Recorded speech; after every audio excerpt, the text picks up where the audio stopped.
ব্লকৰ পৰা world bank apart বিভিন্ন NHCC এইবিলাকৰ পৰা ইয়াত বহুতখিনি কাম বড়োলেণ্ডত হৈ আছে। বড়োলেণ্ড গ্ৰীণ মিছনৰ দ্বাৰা আমি বিভিন্ন এৰি যিবিলাক আমাৰ মালবেৰী গছবিলাক আছে, এৰি গছবিলাক আছে, এইবিলাক আমি ৰোৱাৰ কাৰণে ব্যৱস্থা কৰিছোঁ।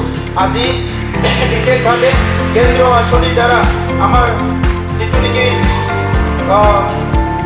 ডাঙৰ এটা এডভান্স আমি ইয়াতে স্পিনিং মিল পাবলৈ সক্ষম হৈছোঁ। ইয়াৰ কাৰণে মন্ত্ৰী মহোদয়ক বড়োলেণ্ড অঞ্চলৰ 35 লাখ জনসাধাৰণক মই ধন্যবাদ জনাইছোঁ। আৰু আজি ইয়াত উপস্থিত হোৱা আমাৰ বাইদেউসকল, মাসকল, যিসকলে এই কামৰ লগত জড়িত হৈ নিজৰ অৰ্থনীতিটো টনকিয়াল কৰাৰ লগতে আমাৰ অঞ্চলৰ গৌৰৱ আপোনালোকে সদায় এইটো ধৰি ৰাখিছে। মই সকলোকে একবাৰ জোৰদাৰ হাত চাপৰি দিবলৈ অনুৰোধ কৰিছোঁ। মন্ত্ৰী মহোদয়ক ধন্যবাদ জনাই সকলোলৈ ধন্যবাদ জনাই মোৰ বক্তব্য সামৰিছোঁ। ধন্যবাদ।